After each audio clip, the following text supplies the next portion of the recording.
नमस्कार दोस्तों, मैं हूं राहुल और आप देख रहे हैं आवाज इंडिया न्यूज। एक बार फिर से मैं आपका सभी लोगों का तहे दिल से इस्तकबाल करता हूं, स्वागत करता हूं। जिंदगी, हम बात करें जिंदगी की, शब्द बहुत छोटा है लेकिन इसमें बरसों लग जाते हैं इस जिंदगी को जीने में। जी हां, जिंदगी कोई अपने तरीके से जीता है, कोई अपने अलग अंदाज से जीता है, कोई अपने तरीके से जीता, लेकिन सबका तरीका, सबका नजरिया और सबका अंदाज अलग होता है। जिंदगी के बारे में हम अक्सर बातें करते रहते हैं और हर जगह, हर इंसान, हर एक जगह अपने घर में अपनी जिंदगी को किस तरीके से जीता है वो उसकी कहानी है। लेकिन आज एक कहानी, एक दास्तां, एक ऐसी ही शख्सियत की जिंदगी के बारे में हम बात करने वाले हैं। जी हां, जिन्होंने बहुत परेशानियां उठाई, सहन की, लेकिन कहते हैं ना कि पूरी दुनिया उम्मीद पे टिकी हुई है, उन्होंने उम्मीद नहीं छोड़ी। और उम्मीद इसलिए नहीं छोड़ी क्योंकि उनके अंदर एक अलग हिम्मत थी, साथ में वो मां भी थी। और मां और एक जब नारी, दोनों का जब मिलन होता है तो हिम्मत नहीं होती, वो एक पहाड़ बन जाती है। सो ऐसी एक खुशनुमा मोहतरमा मेरे साथ में मौजूद है जिन्होंने अपनी जिंदगी को अपने अंदाज से जिया है, अपने तरीके से जिया है और इतना सब कुछ मुकाम हासिल किया है। मैं बात कर रहा हूं डायना की। Hello Diana, how are you?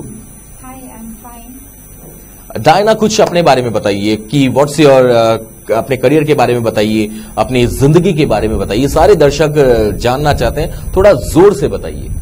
जरूर। मेरा नाम डायना मयांग नगम है और मैं मणिपुर, नॉर्थ ईस्ट के मणिपुर स्टेट से बिलोंग करती हूँ। खूबसूरती हमेशा मणिपुर से आती है और ये खूबसूरती भी मणिपुर से है। जी।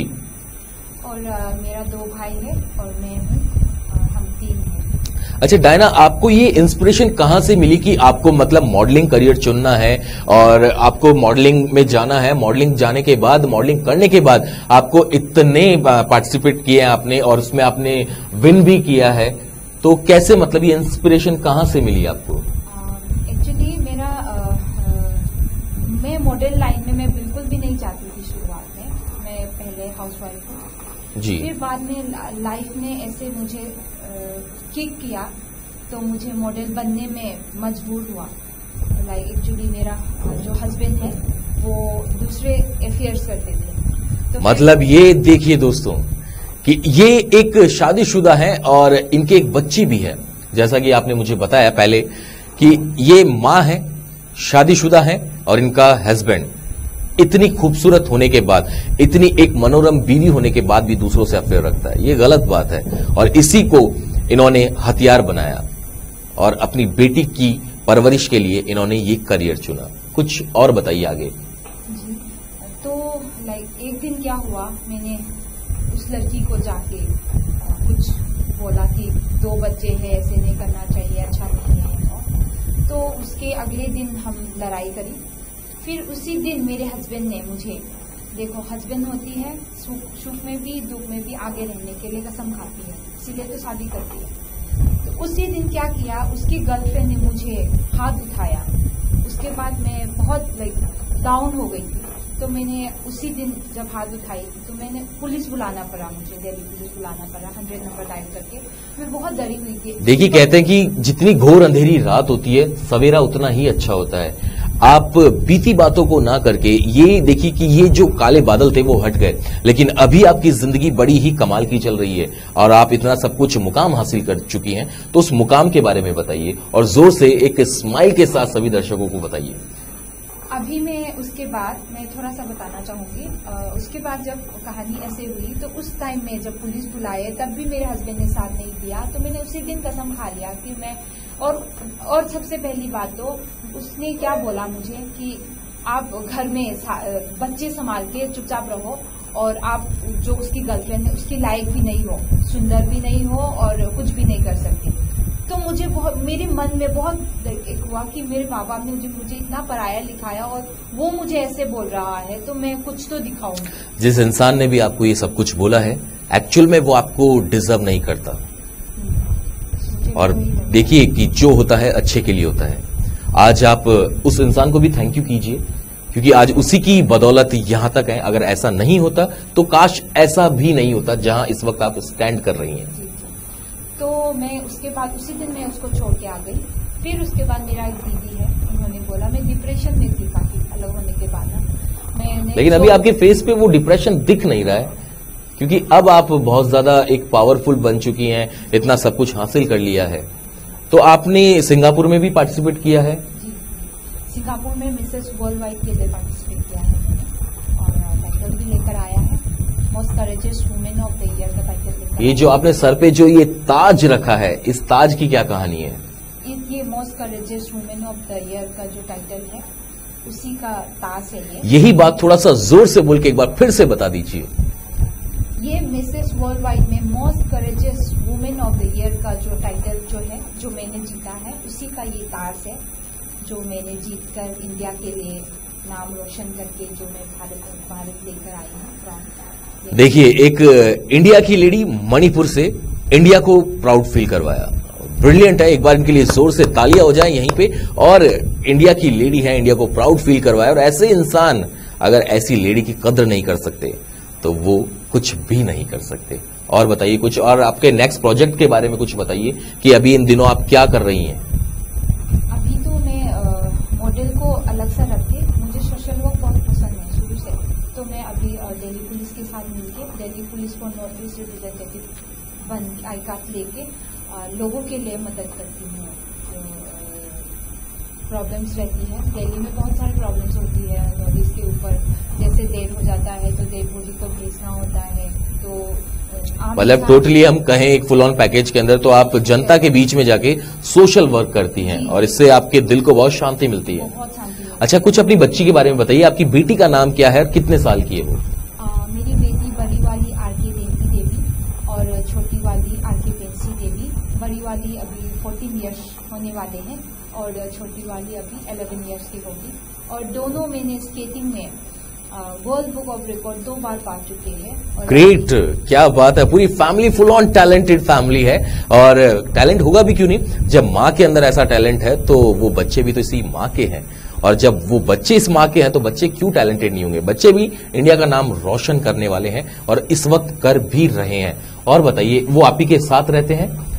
इस वक्त आप दिल्ली रहती हैं? हाँ जी, मैंने उस टाइम में उसकी पापा से, जब मैं अलग होने वाली थी, तो मैंने उसको एक प्रॉमिस किया था, आपने हमें ठुकराया है तो हम आपके सामने ही रह के मैं भी आगे जाऊंगी और आपकी जो बच्ची है वो भी वर्ल्ड के ऊपर में टॉप में मैं पार के दिखाऊंगी। तो भगवान ने साथ दिया और सबकी प्यार की वजह से 2 साल के अंदर मैं 2015 में अलग हुई थी। 2017 के अंदर मैं मिसेस वर्ल्ड वाइड पहुंच गई और उसके बाद 2018-19 में बच्चे, मेरा दोनों बेटी भी वर्ल्ड बुक ऑफ रिकॉर्ड पा। वैसे मैं आपसे थोड़ा सा एक मजाक करना चाहूंगा, इसमें थोड़ा सा ट्विस्ट है। वैसे आप 2 बच्चों की मां नहीं लगती हैं क्योंकि ये खूबसूरती जो है ना, ये कुछ भी बयान नहीं करती है, सिर्फ खूबसूरती हमेशा खूबसूरती बयान करती है। और आपकी जो सर पे ताज है ये बड़ा ही कमाल का लग रहा है और इस ताज को पाया है आपने, इंडिया को प्राउड फील करवाया है, ये बड़ी एक कमाल की बात है। और माय गुडनेस की मैं आज आपके साथ बैठा हूं स्टूडियो में और आपके साथ ये सीट शेयर कर रहा हूं। अच्छा, आपके नेक्स्ट प्रोजेक्ट कौन कौन से हैं जो आने वाले हैं, जिन पे आप काम कर रही हैं? अभी तो मैं सोशल वर्क ही कर रही हूँ और मैं फ्यूचर में अभी तो बच्चे के ऊपर ध्यान देना चाहती हूँ, क्योंकि आफ्टर मैं 2 बच्चे की माँ हूँ तो मेरा तो करियर मतलब आधा खत्म हो चुकी है।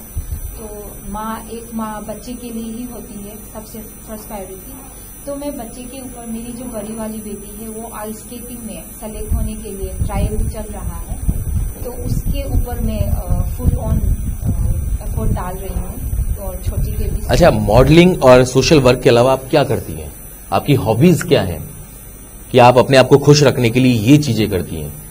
मुझे मेरा हॉबीज मतलब लोगों का कहानी सुनना, देन पुलिस में होता है ना क्राइम की जो कहानी होती है, ये मुझे बहुत शुरू से बहुत पसंद है। तो ये सब सुन के लोगों का प्रॉब्लम में शामिल होके थोड़ा बहुत भी मेरी तरफ से मदद करके वो प्रॉब्लम सॉल्व हो जाता है, तो उसी में मुझे खुशी मिलती है। क्या बात है, बड़ा नेक काम किया है। अच्छा, जैसा कि आपने बताया कि इस वक्त आप एक अपील भी करना चाहती हैं कि आपके भाई मिसिंग है, तो कैसे वो भाई कैसे मिसिंग है, क्या हुआ? मेरा भाई जो बड़ा वाला जो भाई है, जब मम्मा ने पापा से जब अलग हुई थी तो दादाजी जो थे उस टाइम में हमारे इंडिया में ही सबके क्या कहते हैं, अपनी मम्मी को भी परेशान मत करो, घर में होता है ना बड़ी जो, तो ऐसे थोड़ा सा डिप्रेशन में थी भैया। फिर उसके बाद मणिपुर में टेररिस्ट थे उस टाइम में ना, टेररिस्ट में लड़का जो है खरीदते थे। एग्जैक्टली टेररिस्ट, मणिपुर एक ऐसा इलाका आता है इंडिया के अंदर जहां पे ज्यादा बहुत टेररिज्म पैदा होता है और वहां पर लोगों को अपनी मर्जी से जीने का अधिकार नहीं होता है, वहां पर सिर्फ दबाव में जिंदगी जी जाती है। लेकिन मणिपुर से एक लड़की ने हिम्मत करी, एक मां ने हिम्मत करी और हिम्मत करके आज वो कहां है। अगर आप भी हिम्मत करेंगे तो आप भी दुनिया को छू लेंगे। कहते हैं कि आसमान में उड़ना चाहिए, लेकिन वक्त को देखते हुए, और आसमान में अगर आप उड़ रहे हैं तो शाम होते होते वापस नीचे आ जाओ, क्योंकि आसमान में बैठने की जगह नहीं होती। लेकिन इस जिंदगी को सलाम है और मैं दर्शकों से अपील करता हूं कि प्लीज इनके भाई मिसिंग हैं, क्या नाम है उनका? स्टेफन, और घर में हम लोग बोइनाव भी बुलाते हैं। तो जोर से नाम बताइए। ये मयांग लंबम स्टेफन, और घर में हम लोग बोइनाव भी बुलाते हैं। तो वो कैसे गायब हुई, मणिपुर में जब ऐसे हो गई थी, टेररिस्ट के लिए ले जा रहे थे, तो वो मम्मा ने सोचा कि अगर हम मेरे बेटे को बाहर भेज देंगे काम के लिए तो टेररिस्ट लोग डाल नहीं पाएगा। तो मम्मा ने ऐसे सोच के भैया को मुंबई भेजा था। तो मुंबई से ही भैया एक बार बात हुई, दूसरी बार बात नहीं हो पाई। तब से 1999 की बात है, तब से अभी तक मिसिंग है और मम्मी उसकी याद में अभी तक क्या कहते हैं भैया के इंतजार में है।